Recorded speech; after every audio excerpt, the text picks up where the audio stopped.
Hello दोस्तों, welcome to civil मंत्रा। मैं हूं अनुपम। आज दोस्तों यहाँ पे हम डिस्कस करने वाले हैं अप्लाइड थर्मोडायनेमिक के प्रीवियस ईयर क्वेश्चन पेपर जो आपके एग्जाम में दोस्तों पहले पूछे जा चुके हैं। ओके, तो वीडियो को यहाँ पे हम स्टार्ट करते हैं। यहाँ पे जो क्वेश्चन मैंने दोस्तों कंसीडर किया हुआ है, अगर मैं बात करूं 2024 में ये आपके एग्जाम में पूछा गया है और देखते हैं हम इसे किस तरीके से सॉल्व करने वाले हैं। क्वेश्चन दोस्तों वेरी वेरी इंपॉर्टेंट है। क्यों इंपॉर्टेंट है?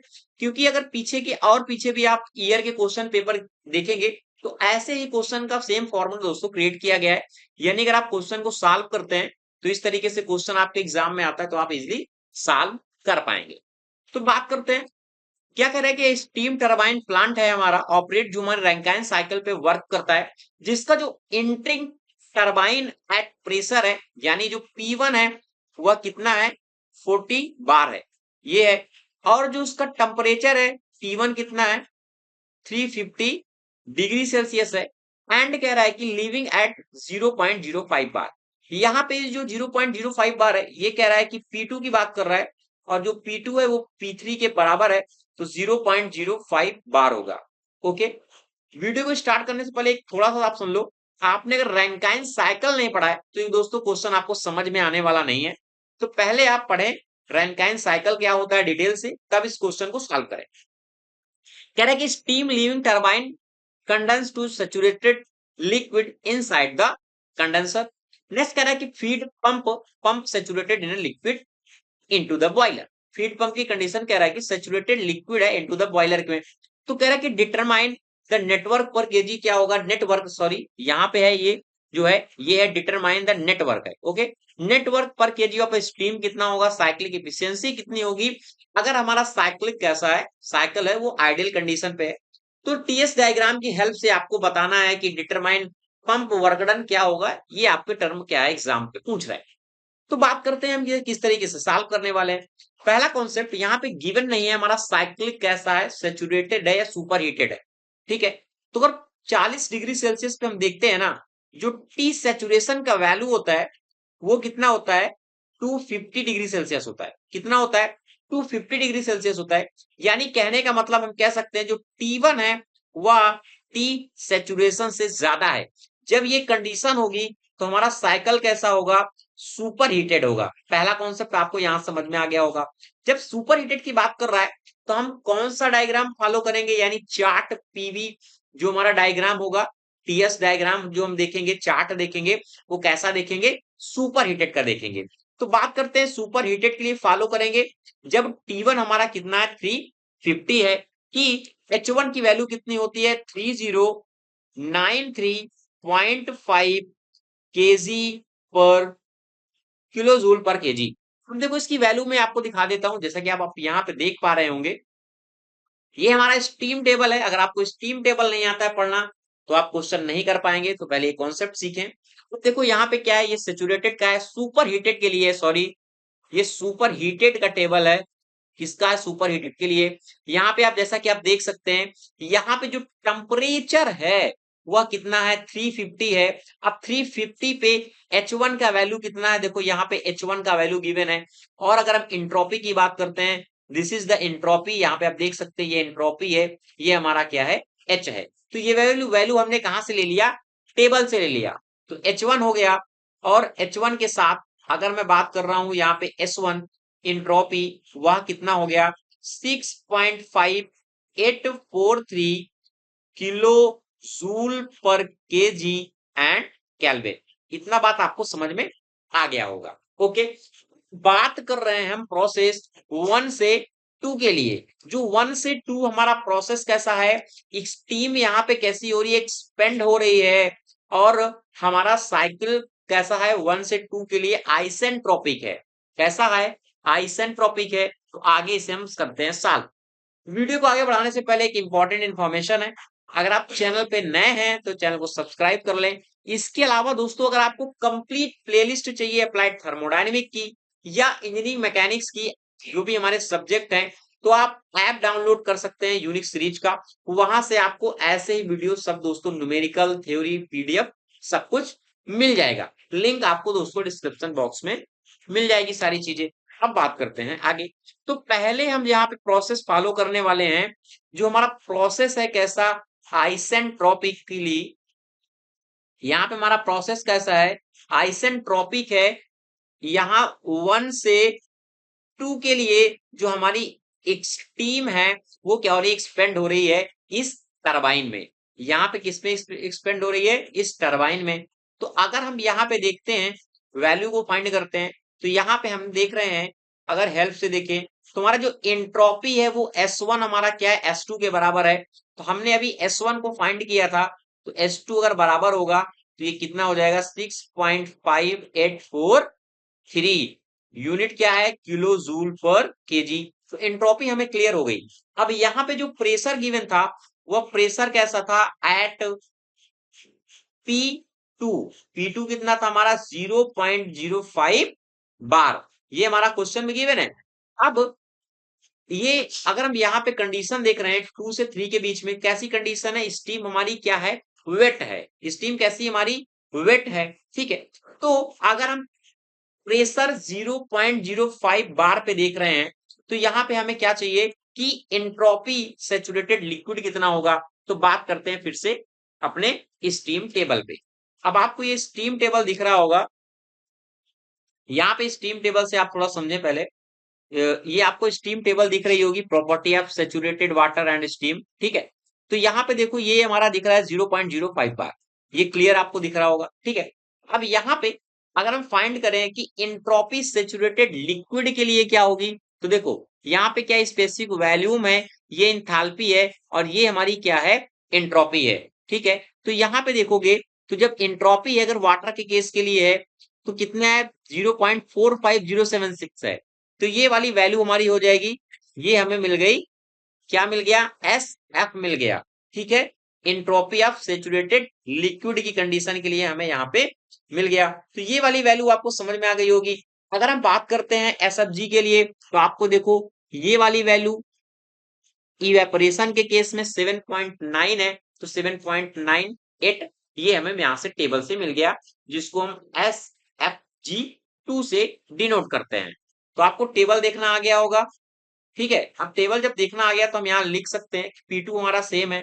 ठीक है, तो हमारा जो इंट्रोपी है, यहाँ पे मैं लिख देता हूं, इंट्रोपी, इंट्रोपी ऑफ सेचुरेटेड कैसा है, सेचुरेटेड लिक्विड के केस के लिए। ठीक है, सेचुरेटेड लिक्विड के केस के लिए हम इसको एस एफ से डिनोट करेंगे, और ये आएगा 0.763 किलो जूल पर केजी एंड केल्विन। और मैंने बताया कि जो हमारा इंट्रोपी ऑफ इवेपोरेशन के लिए है, इंट्रोपी ऑफ इवेपोरेशन, वो भी हमने टेबल से निकाल लिया, जिसको हम डिनोट कर रहे हैं एस एफ जी से, और वैल्यू कितना इसका, 7.919 किलो जूल पर केजी केल्विन। ठीक है, तो यहाँ पे आपको ये वैल्यू फाइंड हो गई। हमें यहाँ पे फाइंड क्या करना है, हमें यहाँ पे फाइंड करना है कि ड्राइनेस फ्रैक्शन कितना होगा। अगर हम ड्राइनेस फ्रैक्शन को फाइंड करते हैं, ठीक है, तो ये यहाँ पे क्या हो जाएगा, S2 equal to S F plus X2 और SFG, ये हमारा फॉर्मूला निकल के आएगा ड्राइनेस फ्रैक्शन के लिए। ठीक है, तो ये सब वैल्यू को आप पुट करो। जो S2 की वैल्यू ऑलरेडी आपको पता है 6.5 है, 6.5843 है। ठीक है, और हमारा जो SF है ये हमारा है 0.476 और 3 है। यहाँ पे हमें X2 की वैल्यू फाइंड करना है, और इवेपोरेशन के केस के लिए जो हमारी एंट्रोपी है वह कितना है, 7.919 है। ओके, अब आप जब इसको सॉल्व करेंगे ना, तो यहाँ पे कितना हो जाएगा, X2 हो जाएगा, और ये हो जाएगा 6.5843 माइनस 0.4763 अपान 7.919। जब आप X2 यहाँ पे निकालने वाले हैं तो आपको मिलेगा 0.7714। कहने का मतलब हमें ड्राइनेस फ्रैक्शन मिल गया किसके, 2 और 3 के बीच के लिए। ठीक है, जब हमें ड्राइनेस फ्रैक्शन मिल गया तो हमें क्या है, अगर हमें किसी चीज की इफिशियंसी निकालना है या टरबाइन के लिए, पंप के लिए, तो हमें क्या है, यहाँ पे सबको H1 पता होना चाहिए। यानी हर एक पॉइंट पे H1 H2 H3 H4 हमें इंथैल्पी का पता होना बहुत ही जरूरी है। ठीक है, देखो अगर मैं बात करूं H1 की, तो H1 की हमने टेबल से वैल्यू फाइंड कर लिया है, बट हमें H2 नहीं पता, तो हम क्या करेंगे, H2 को फाइंड करेंगे। ठीक है, तो इसकी हेल्प से हम H2 को फाइंड कर सकते हैं। किसकी हेल्प से, देखो यहाँ पे हमारा टारगेट क्या है, अब H2 को फाइंड करना। किसको, H2 को फाइंड करना। H2 को फाइंड करने के लिए आप देखो, आपका जो प्रेशर है वो कितना है, 0.05 बार है। ओके, ठीक है, इतना गिवन है। तो जब इतना है, तो यहाँ पे हम इंथैल्पी ऑफ सैचुरेटेड लिक्विड के लिए देख सकते हैं। देखो कितना, सैचुरेटेड लिक्विड के लिए देखो ये क्या है, ये हमारी क्या इंथैल्पी है। ठीक है, अब यहाँ पे जो वैल्यू आने वाला है वह कितना होगा, इस वाली देखो, ये देखो आपको दिख रहा होगा 137.77, ये हो गया हमारा वाटर के लिए। ठीक है, इसी तरीके से ये वाली वैल्यू देखो 2423.8। ठीक है, यानी हमें एंथैल्पी यहां से मिल गया। ठीक है, हमें क्या कॉन्सेप्ट क्लियर हुआ कि एंथैल्पी मिल गया, यानी कहने का मतलब जो हमारा HF है, अगर मैं इसको अब HF डायरेक्ट लिख दूं तो आपको कंफ्यूजन नहीं होगा। Enthalpy in in saturated liquid के लिए हम HF से डिनोट करते हैं। कितना वैल्यू है, 137.77 किलो जूल पर केजी। और अगर हम इसको HFG से डिनोट कर रहा हूं, तो मैं कह रहा हूं कि इंथैल्पी इवेपोरेशन के लिए हम बात कर रहे हैं। कितना है, 2423.8 किलो जूल पर केजी। अब हमें निकालना क्या है, यहाँ पे H2 को निकालना है। H2 को निकाल सकते हैं कैसे, H2 इक्वल टू क्या होता है हमारा, HF plus X2 and HFG, ये बेसिक फार्मूला है। देखो HF का वैल्यू हमारा कितना है, 137.7 और 7, और हमारा जो X2 है, ड्राइनेस फ्रैक्शन भी हमने फाइंड किया है 0.7714, और हमारा जो HFG है वो हमारा कितना है, 2423.8। अब यहाँ पे जब हम इसको फाइंड करने वाले हैं H2 को, तो कैलसी से आप जब सॉल्व करोगे ना, तो ये आएगा 2006.85 किलो जूल पर केजी। कहने का मतलब हमें H1 मिल गया, यहाँ पे हमने H1 को फाइंड कर लिया है, H2 को भी फाइंड कर लिया है। जब हम H1 मिल गया, H2 मिल गया, तो हम WT निकाल सकते हैं, टरबाइन वर्क डन पर केजी ऑफ स्टीम निकाल सकते हैं। तो आगे निकालते हैं WT। WT के लिए हमारा फॉर्मूला क्या होगा, हमें यहाँ पे H1 पता है और यहाँ पे H2 पता है। ये क्या वर्क कर रहा है, WT दिखा रहा है। बेसिक है, आपने थ्योरी नहीं देखा तो जरूर देखे, तभी समझ में आने वाला है। यहाँ पे क्या हो गया, H1 माइनस H2। तो हमें H1 पता है, कितना था हमारा, 3093.4, और हमारा जो H2 है अभी हमने निकाला है 2006.85। दोनों को जब हम यहाँ पे सॉल्व करने वाले हैं WT के लिए, ये आएगा 1086.55 किलो जूल पर केजी।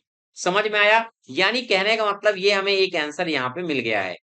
ठीक है, ये हमें WT हमने यहाँ पे फाइंड कर लिया है। देखो थोड़ा सा बढ़ते हैं और आगे। मैंने आपको बताया, अगर हम 3 के लिए देखते हैं, मैं बात करता हूं एट P3। एट P3 कितना है, 0.05 बार है। क्यों, क्योंकि P2 और P3 बराबर है। P2 की कंडीशन हमने फाइंड कर लिया है। बात करते हैं P3 के लिए। जब P3 के लिए बात करेंगे, तो हमारा जो H3 है, जो हमारा HF है, वो दोनों बराबर होगा। और H3 और HF अभी हमने निकाला है, कितना आया था, 137.77 किलो जूल पर केजी। कितना समझ में आया, देखो अभी याद नहीं है तो भूल ना जाइए। ये देखो HF निकाला है ना टेबल से, तो क्यों बार बार टेबल देखना, ये concept clear. H3 equal to HF। जब इतना है, तो इस केस में आप देखो स्पेसिफिक वैल्यूम कितना होगा। स्पेसिफिक वैल्यूम मैं लिख दे रहा हूं, स्पेसिफिक वैल्यूम की जरूरत हमें यहाँ पे पढ़ने वाली है। तो स्पेसिफिक वैल्यूम को करेंगे V3, और ये भी क्या है, VF के बराबर होगा। अब टेबल में देखते हैं फिर से कि V3 की वैल्यू कितनी होगी। जब यहाँ पे, तो देखो यहाँ पे क्या गिवन है, specific volume water and steam. तो यहाँ पे जो स्पेसिफिक वैल्यूम कितना है, ये है 0.00100, ठीक है, 5। तो ये वाली वैल्यू आ जाएगी। देखो, तो यहाँ पे इस वैल्यू को हम लिख सकते हैं 0.001005 मीटर क्यूब पर केजी। स्पेसिफिक वैल्यूम हमें फाइंड हो गया। ठीक है, अब स्पेसिफिक वैल्यूम को फाइंड करने से क्या फायदा हुआ, देखो हमें पता है कि WP है, जो क्या है WP है, ये हमारा क्या WP है जो पंप वर्क डन कर रहा है, क्या है वो हमारा क्या है H4 माइनस H3 है, H4 एंड H3। हमें WP इक्वल टू क्या हो गया, स्पेसिफिक जो हमारा वॉल्यूम है और इसका प्रेशर का डिफरेंस, यानी कहने का मतलब P4 माइनस P3 हम लिख सकते हैं इसको, ठीक है। और यहाँ पे ये हो गया H4 माइनस H3, ठीक है। यानी यहाँ पे P1 और P2 की एक तरीके से बात कर रहा है। तो यहाँ पे कितना हुआ 001,005 और P4 और P3 हमने देखो जो यहाँ पे निकाला हुआ है, यहाँ पे कितना था हमारा 40 था, ठीक है, 40 बार था। और यहाँ पे कितना हुआ 0.05, क्यों, क्योंकि जो P3 है वो ऑलरेडी मैंने बताया था, यहाँ पे देखो P3, ठीक है। अगर पीवी डायग्राम से देखते हैं तो दोनों क्या इक्वल हैं और P1 और P4 भी इक्वल हैं, तो इसलिए हम P2 P3 या P1 और P4 लिख सकते हैं। तो यहाँ पे आपको समझ में आ गया होगा। अब यहाँ पे क्या है जो H4 है ना, सॉरी इसको चेंज करो, इसकी यूनिट हो जाएगी, तो इसको आप क्योंकि ये प्रेशर में है, ठीक है, इसलिए आप इस तरीके से 100 से क्या करोगे, इसको मल्टीप्लाई करोगे। तो H4, H ये क्या हमारा 4 हमें नहीं पता, और H3 का वैल्यू हमें पता है कितना 137.7 और 7। अगर आप इसको सॉल्व करेंगे ना तो H4 भी आप इजिली फाइंड कर सकते हैं, जो निकल के आने वाला है 141.76 किलो जूल पर केजी। देखो आपको H3 की वैल्यू भी पता हो गई है और H4 की वैल्यू भी पता हो गई है। तो आपसे कुछ भी पूछा जाए इस क्वेश्चन पे आप सारी चीजें फाइंड कर सकते हैं। आपको करना क्या है, इंथाल्पी हर एक पॉइंट में बस सॉल्व करना पड़ेगा, ठीक है। तो हमसे सपोज दैट पूछ लिया कि WP भैया कितना होगा, तो हम कहेंगे क्या, WP है H4 और H3 को माइनस कर दो आप, H4 को और H3 को। H4 की वैल्यू भी हमें अब पता है क्योंकि हमने निकाला है, H3 की वैल्यू भी हमें पता है क्योंकि हमें क्वेश्चन पे यहाँ पे मिल गया है कितना 137.77। अब इसको सॉल्व करें, 4.01 किलो जूल पर केजी, ये हमें मिल गया, WP भी मिल गया, ठीक है। यहां तक आपको समझ में आ गया होगा। सपोज हमसे पूछ रहा है कि W नेट कितना होगा, ठीक है, क्या पूछ रहा है कि W नेट कितना होगा। यहाँ पे क्या था, यहाँ पे जो हमारा था WT था, यहाँ पे क्या है WP है, दोनों को कर दो माइनस, WT माइनस WP कितना हो गया, WT अभी हमने फाइंड किया है, ये हमारा था WT का वैल्यू, और WP 0.01, दोनों को सॉल्व किया 1082.44 किलो जूल पर केजी, ये हमारा आ गया W नेट।